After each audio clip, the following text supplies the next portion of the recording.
We have the man, the myth, the legend himself, the one, the only, Donnie Story, the How wizard high is the water, of Mama? the waterways. There's a lot of water. You didn't have to bring the boat in, did you, brother? I almost had to get the boat and get out of the driveway. I'm telling you. Yeah, I was debating this morning whether to bring my bayliner or my dad's flat bottom. Right. My sister's pontoon boat would probably be the best thing to take on a day like today. No doubt. So much stuff underneath those hidden dangers. So what's new in Storyland? Well, we are getting ready for an exciting year. We hope we'll get this water down a little bit. And we've already kicked off our MBT season. We had a tournament 2 weeks ago on Wheeler Lake. Had a great turnout. Had 36 adults and about 9 kids. Sweet. Yep. So we have another one in 2 weeks for our Alabama North District at Gunnersville. I guess if the water goes down. If the water goes down. Yeah. They're working at y'all see the pictures of the Muscle Shoals I Wilson did. Lake. My goodness It's gracious. incredible. The amount of water, foot per second that flows through there. Right, yeah. I saw some pictures last night of McFarland Boulevard, or McFarland Park. Yeah, it's excuse me. under. It's it's bad. Yeah. But So if you got so now you're at Elkmont, have you got a Elkmont fishing team started yet? no, not yet. They've been a lot of kids talking to me, about it. But right now I'm still with East Limestone kids, since my son fishes there. And I talked to him the other day, and he was saying we've already started that season as well. We had our first ASA BFA tournament a couple weeks ago on Lake Martin. The team finished, I think, 9th overall, which is not a bad start when you're considering that you're fishing on the other end of the lake from where you live to get off to a decent start like that. And I think we had one team in the top 15 and another team in the 20s, and we were, I think, 69th or something like that out of 250 with my boat.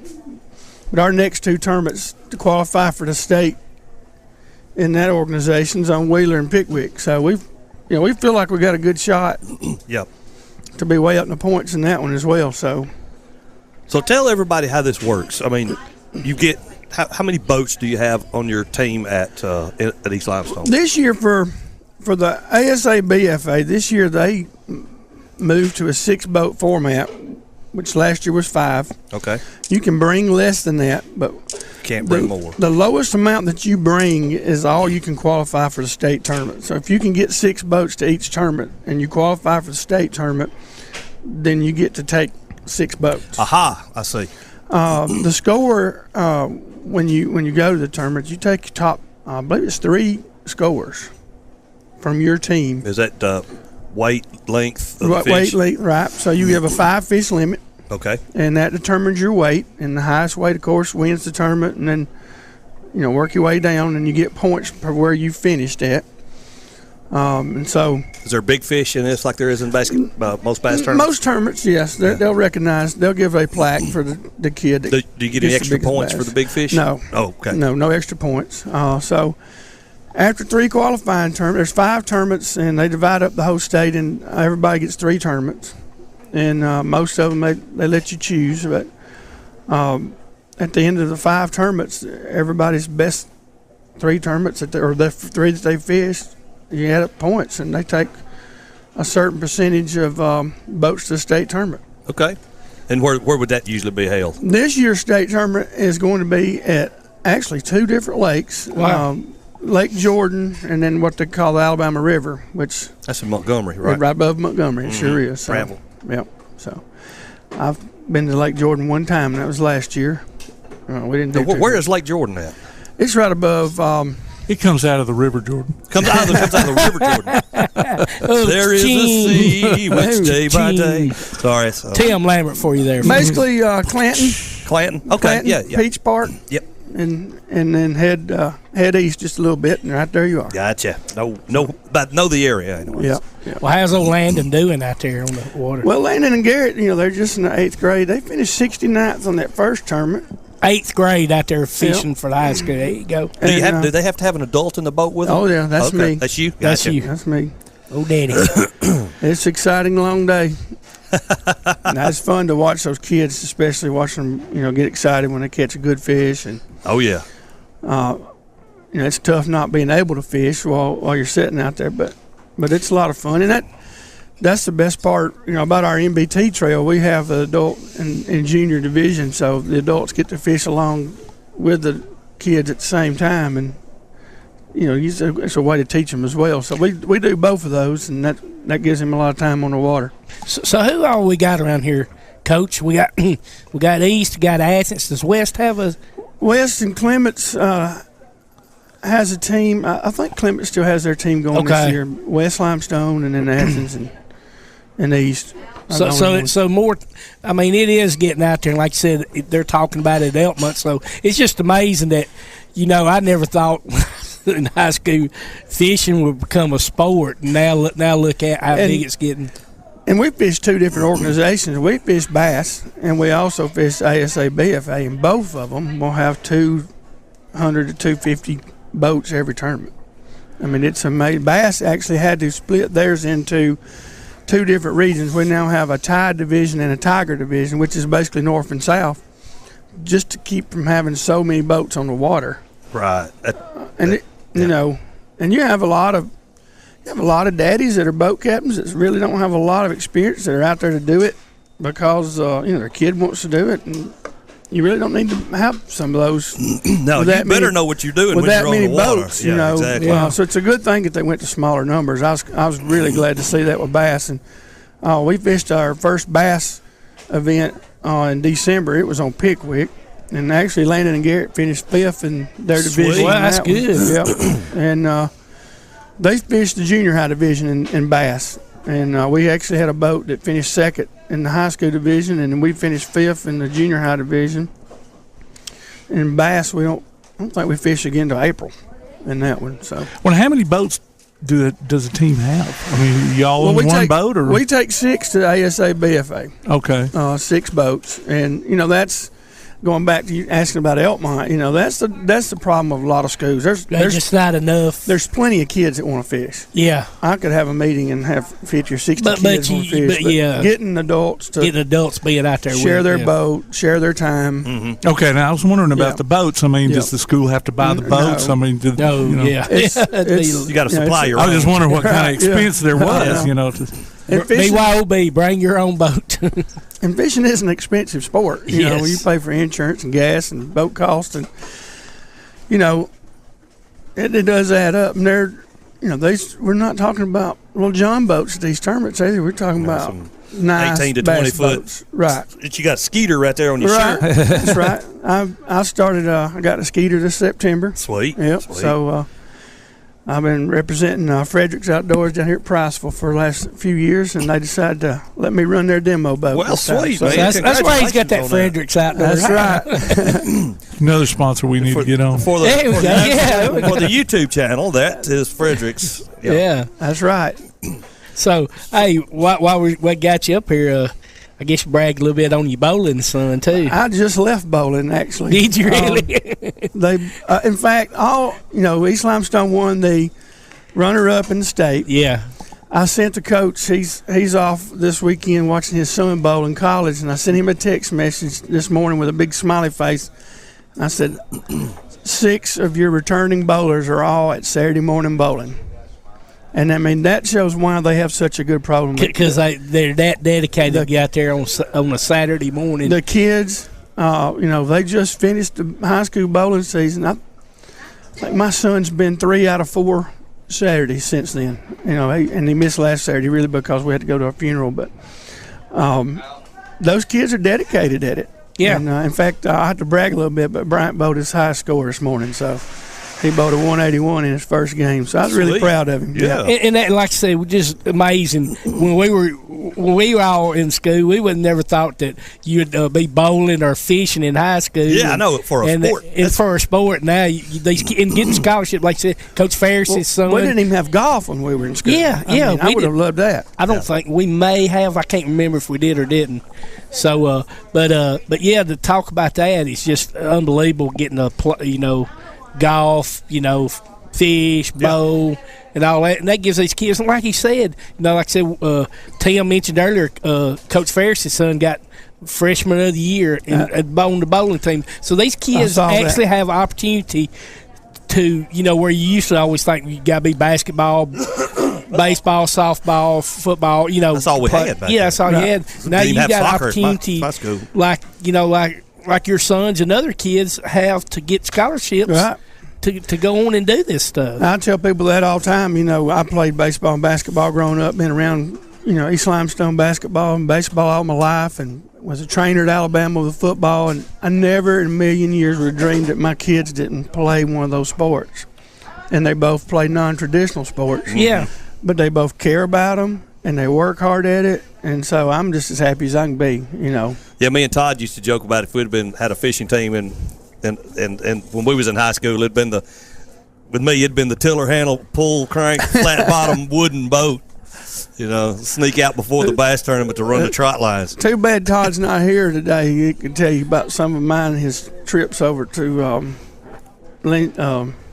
Lake Ida.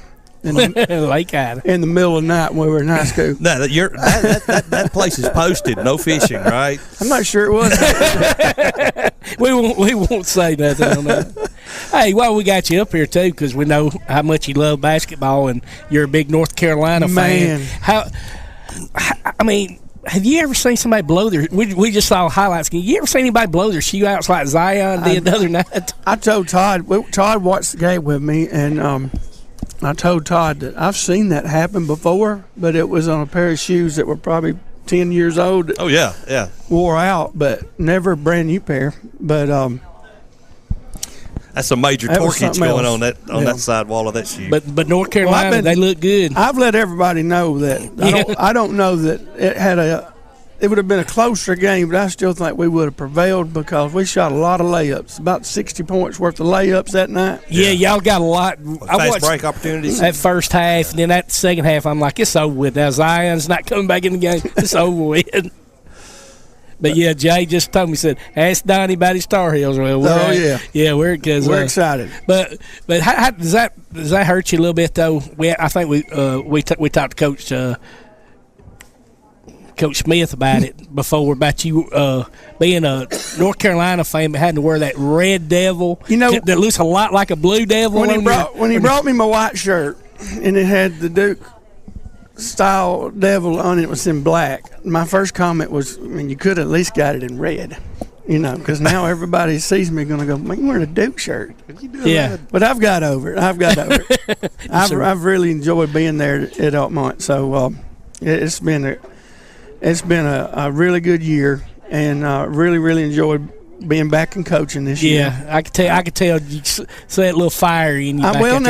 That's what I told the kids. I said I didn't realize I had that little fire, and I said you guys helped me light it back up, and I'm excited about next year. Really am. We got a ways to go, but we got some good kids to work with, and they're young, and that's the best part. They're willing to work, and they're good kids.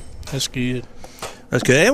I kind of go back to fishing a little bit. It encouraged all the kids and dads and everything to be.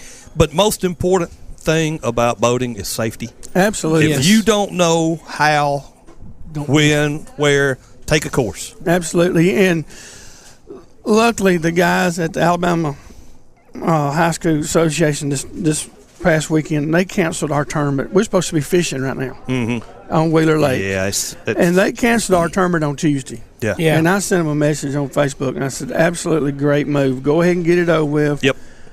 Because it's going to take 2 weeks, even after the rain stops, for the runoff it's dangerous out there right now. Yeah, y'all didn't need to be out there. There's things floating in the water that you can't see. And but yes, absolutely. If you get on the waterways, and I know a lot of people, deer season's over. Yep. It's time to fish, and everybody's excited about it. But please put your life jackets on when you're running. Yep. Especially when you're running. If you get near one of the dams, make sure you have your life jacket on. Always. And this whole year, even before this rain, we've had a lot of current running through our river system. And if you're not aware of what's going on, you're not aware of what's around you, with this current running, your boat can move and run into something that you can't see very easily. Before you know it, and knock you out of the boat. We lost a gentleman. I didn't know him, but we lost a gentleman a few weeks ago at Decatur. Really? And I cannot think that's what happened, was that the current, he just didn't realize it, and he run into something. So yes, safety first, and especially these kids. I've seen current before. In the summertime, you never know, if especially when they're pulling water or whatever. It was early in the year, a couple of years ago. My sister jumps in. She's got her life jacket on. We're pleasure boating. And 10 seconds, she went from up here to back there, and I'm throwing the line because the current was so swift you didn't know it. And like you said, we're going to have a lot of it for a while. Yes, it's going to be a while before we don't have a lot. Okay, so we're talking about safety and all that. So the guys that are in the boats with the kids, do they have to go through any kind of special training to be in the boats with the kids, or is it just standard? No, it's just know standard. What you're doing. Make sure you have a license. They do a safety check. Jacket. They do a safety check in the morning, so everybody has to have their life jackets, not only zipped but also buckled. You have to have your kill switch attached to your life jacket or to you before you take off. And we go by a check-in station every morning, and they check live wells, make sure that they're working to take care of the fish as well. Make sure your plug's in. Make sure, all that's done. Nobody's ever done that before. Oh, no. Put the boat in without the plug in. Excuse me, sorry. And so we do a safety check, and you have to have lights working. Life jackets on, kill switches on before you can blast off. So they do that every morning. That's good. Every morning. So make sure. And then, of course, when we blast off, it's one boat at a time, and they usually are spaced out enough that, you're not going to run over each other. Well, that's good. I was going to ask you about the blast off, dude. No, it's not like your regular bass tournament where – when I first started bass fishing years ago, we would line up underneath the Decatur Bridge down here, and some guy would wave his hat, and everybody take off. Mm-hmm. Not very many people do that anymore. That's good. That's a good thing. That's a smart thing. You get a number. There's a certain point where you take off from, and everybody idles to that point, and then you take off. And it's one boat at a time. That's awesome. What we got, Professor? I'm gonna get real quick. Just since our buddy Todd ain't here today, said, so how was it when you found out that? Oh man, I had a heart attack. When did you get the call on Todd? I went to school that morning, and Chad Drake, which all y'all know, he used to coach at East and coach for me. He sent me a text and said, "Did you hear about Todd?" And that's all I got. And I honestly, that's ominous sounding. Yeah, exactly. I mean, I'm thinking car wreck. What could have happened? And I mean, I sunk right then. And so I called him. What are you talking about? And of course, he told me what was going on. Then I felt a little bit better because I knew at least he's in good hands at the hospital. Right. But then got finally talked to his wife and his sister and realized he was doing okay. So it did scare me real quick. Well, we got scared because he didn't show up at the TV station that morning, and we kept calling texts and was like, well, man, he must be sleeping pretty good because we knew he had to leave early to go to an autism event. And then I kept trying to get hold of him, and I finally sent Tammy a Facebook message because I didn't have her phone. I said, hey, is Todd okay? Oh, no, he's in the hospital. I had a heart attack. And I started letting Tim and Tom and all them guys know. The crazy thing is it was occurring that night before during a North Carolina game. I believe it was he was watching Tennessee. He was watching Tennessee. It was like he got that tore up over a Tennessee ball game. Yeah, we're giving you a hard time, Todd. Yeah, we just because we love you, dude. And I told his wife, I said, it's a wonder that he and I wasn't texting each other during the game because we do all the time. Are you watching this or what a call or what's that coach doing? Well, we're thankful he's okay right now. Yeah. Even though his back's bothering him again, he's getting old and. Back can't. We're gonna have to maybe put him in that $6 million man program. We can rebuild him. Gonna have to rebuild Give me one of them robotic eyes, dude. That's right. We love you, brother. We know he's listening because he's texting us. So. Well, he probably runs like we saw Steve Austin running, but in slow motion. Really in slow motion. I'm going to get Jamie to put me and Todd out there in the parking lot one day and let us race. It won't be pretty. Because I think Todd would probably beat me. Even just after having a heart attack, he'd still probably beat me, but it wouldn't be pretty. We'll call it the running of the... What's your off-season thoughts about the Crimson Tide? Well, I don't know. I'm looking to see what happens with these coaching changes for certain. I mean, we know we have talent. Oh, absolutely. We know we have a lot of weapons coming back. So I think a lot of this spring is going to be how these new coaches gel with Coach Saban and how they gel with the players, and I'm excited about it. Well, I think Of course, you got a couple that have gelled with him. yeah, Before, everybody, there was a lot of people said, I don't know about Sark. And I'm like, wait a minute. Now, Sark only had one game. One game, that's what I keep telling everybody. He was there for one game with somebody else's offense. Yes. Let's let him have a whole year and a whole off season to get that offense ready and see what happens, especially when you're coming from a top 10 offense in the NFL. And then Sal coming back bringing his boys. I mean, I know we're not NFL caliber, but arguably we have better players, talent, than what they would on the NFL level. Absolutely. They got 2 or 3 receivers and a decent running back. We got great running backs and all kinds of receivers and an incredible quarterback. So I think he's going to do well. And some of his, former players are playing with the Birmingham Iron. Have you been watching them? I have not had a chance. I looked it up one day to see who was doing, how they did, and how Trent had scored 2 the first time. But yeah, he's not getting a lot of yards per carry. Well, he didn't when he was in the NFL either. No, he didn't. I read a story. I think it was one of the articles I sent out this morning, and he said that he learned a hard lesson being in the NFL is you got to tell some people no sometimes. Yeah. And that's what it is. We've talked about that with Orlando McClain and a lot of those guys. They get the money, but they got the guys that are just right there. Give me. Yeah. And that's kind of a downfall. And I think that was part of Trent's. Oh yeah. And he realized it. He's thankful for another chance. Absolutely. Yeah. Well, they've had to kind of come on late in the these first 2 games here. Of course, they were leading in the first game, but it seemed like late they really made a big surge, and then of course they had to make a comeback in this second game too to win it. And what about Avery Johnson, Alabama basketball? I think I'm going to plead the fifth on that one.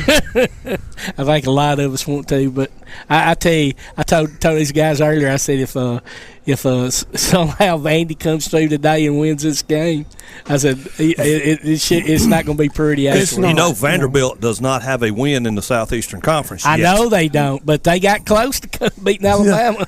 They got close to beating Tennessee. I read an article yesterday that talked about the chances of them still being able to make it. And of course, they have to beat Vandy today, and then they have to either beat Auburn, and I can't remember the other one that is actually on the schedule that we maybe in LSU. Yeah, we have to beat one of them probably. Yeah.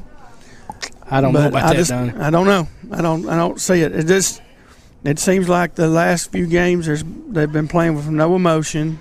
Exactly. And that comes from the top. It does, and I was frustrated after that last one, and I tweeted a couple of times and said it was time for a change. And yeah, you're not the only one, brother. One of them might have had the AD's name tagged to it. I don't know. It may or may not, allegedly. But it gets frustrating. I mean, because you're an alumni, so you got even more. I'm just as what they call sidewalk playing, but you're actually you were at that school and you've been there. Well, and I was there. Of course, Coach Sanderson was there, and I was on that rejection row group that stood behind the goal every game. We actually had a reunion a few weeks ago. Really, rejection road group. What?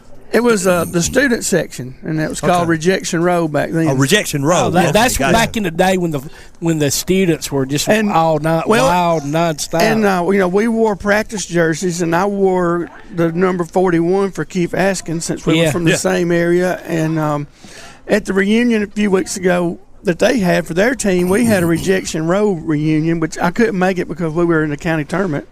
And Keith was there. Oh wow, he was there. And they were all sending me messages and said, we're talking about you. And I'm like, man, I wish I could be there. But is he still from Miami Heat? I think so. We need to. That's somebody we need to try to get on. That would I think he's like in the front office. Yeah, there. I knew he was assistant. That'd be somebody maybe we get opportunity to talk to. That'd be great. Yep. That'd be awesome. Ladies and gentlemen, it's time to take a quick break. We're going to enjoy some appetizers over here. You're listening to Applebee's Tailgate Talk on WKAC, the Big 1080.